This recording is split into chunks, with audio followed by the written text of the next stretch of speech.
All right, Coach Mamula, thanks for joining us today, man. What a great feeling. Is there anything better than playoff time? I mean, let's be real. I honestly no. This time of year, this is the time of year I met my wife. We had our 6-year anniversary last Saturday. Halloween, the leaves changing. It's for me. It's been the best time of year my whole life, and it's no different with the playoffs and football on Friday nights. I mean, it's just a great time of the year. It's the happiest I am all year, and it's just continuing on this year as well. Well, one, happy anniversary, man. Thank you. Congratulations for that. Let's talk about this season. Elephant in the room last year, you had Vinny Malone graduate, and he was the quarterback that everyone talked about in the area. We're going to talk about football without talking about him. He graduates, and I think a lot of people had the big question mark for your quarterback. And Michael Malone, a really well-kept secret inside Lowellville's program.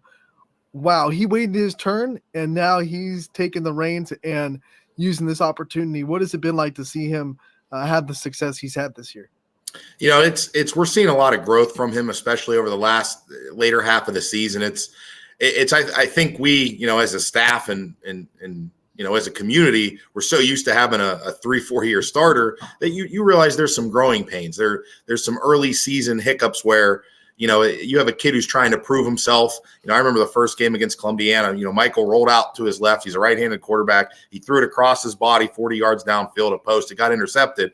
And honestly, it was just he wanted to see if he could make the throw because he's never got a chance to try it. And he found out he couldn't, and his strengths are a little bit different. He's a more explosive runner. He's good at getting the ball out quick, and he's an accurate, short, intermediate passer. And so it was one of those things where until he does it, he wants to see if he can do it. And we had some growing pains early in the season, but he's playing his best football right now. I mean, that game against Springfield, he was unbelievable. Passing, running. He's a true dual threat. And in high school football, when you have that, you can be a dangerous team and a dangerous offense. One of the big things that's important when having a new quarterback is, of course, the chemistry between him and the rest of the offense, the line, and then his skill position players. How have you seen this team come together and mesh as a team this year? Well, you know what? His receivers, Matt Lucido and Braylon, they've been guys that have been playing since they were sophomores, and they're guys that they work all the time in the offseason. Michael is throwing routes to them constantly, like outside of practice, in summer, in the spring. He's a good track kid, but he'll always find some time to throw the ball for a half hour with those guys. And it shows on the field. It shows with the trust that he has in them. And Braylon Dabney made some incredible catches last week for us. And it's one of those where, we haven't seen it on the field the last few years, but I can assure you it's been happening in practices. It's been happening outside of practices. He has trust in those guys. We've developed some more weapons with Landon Easenwine and Bruce Brenner and some other guys. And it's really starting to pay off, but it's a lot of the time that it's that work they've been doing for the last 3 years that, it's kind of been hidden because we've had Vinny and some of the other guys, but these guys get reps at practice. They've got reps, when Michael was a freshman, he was our JV quarterback. We played 5 JV games, and even then he was lighting it up. I remember, we had a JV game against Campbell, and he led a 60-yard game-winning drive where he threw to Matt Lucido in the back of the end zone when they were freshmen. So it's one of those things that we saw was coming along, and a lot of other schools didn't, but we were comfortable with it, and we knew that if we gave him the chance, he was going to shine, and he has. Yeah, you had that well-kept secret in Lowellville. You knew what was coming. I think you were smirking a little bit in the summer. Yeah, he ain't 6'5", but he does a lot of things well. So, Coach, one of the things I want to ask, now that we talk about the development of the season, and here we are in the playoff time, how much have you seen your whole team grow from week 1 to week 10? And how comfortable are you with where you are right now? You know what? I'm proud of how this team has peaked at the right time. Last year we were a really good team. I honestly thought we peaked a little bit early. We were playing our best football in the middle of the season.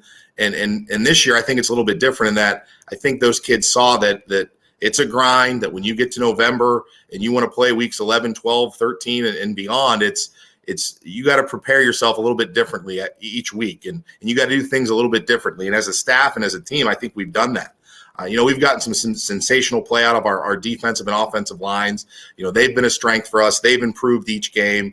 Our offensive line, we had 4 starters back. We got a 5th starter this year that's new to it, but they've played almost every game together. I think we had one game where a kid was out with an illness, but they've played basically 9 games together, and then last year they played 11 games. So they've gotten a lot of reps together, and you're starting to see that with our offense. We're starting to add some wrinkles in there, do some different things with our option game that that we're able to do just because we have the same guys doing it and repping it in practice. So we can make those changes, and we're starting to see it pay off. Coach, you're the 6th seed. You're welcoming in the 11th seeded Steubenville Central Catholic. Give us a quick preview of this team that you're bringing in and what they bring to the table, what obstacles they'll face in front of you. Yeah, so it's a rematch from last year. We played them in round 1 last year. They were a young team last year. They were injured. They were low on numbers last year. This year they're coming in a little bit different. They're 9-1 this year. They're a ball control offense. They want to run the ball. They make no mistake about it. They'll put 2 tight ends and 3 backs in the backfield, and they'll run some QB sweeps, QB ISOs, QB powers, and they just want to get 4 or 5 yards and keep the chains moving. They want to shorten the game. And that keeps them in a lot of games. I mean, last week they played a good Toronto team. They were with them in the fourth quarter, a 1-possession game. They had a chance. And that's what they're going to want to do to us. I think we're an explosive team, a little bit more explosive than they are. But if they can control the ball, if they can shorten the game and give themselves a chance, that's their ticket. They play good defense. Last year they were, primarily a man team that was blitz heavy. This year they've kind of backed off that, and they're a little bit more disciplined and give their kids a little bit more responsibility, and they trust them to make some decisions and some reads. So it's going to be a tough one for us. There's no doubt about it that, if our kids think this is going to be like what it was last year, it's not. This is a different team. They're well coached by Coach Meek down there. I got to talk to him a lot last year with our first matchup, but those kids are going to be prepared, and they're having a heck of a season, but we are too, and we like our chances. A good old 3 yards in a cloud of dust type of team coming to Lowellville. Coach, we know you guys will be ready. Best of luck to you in the whole playoff run. We hope it goes as far as possible. Can't wait to talk to you again real soon. Thank you, Anthony. I appreciate you guys having me on.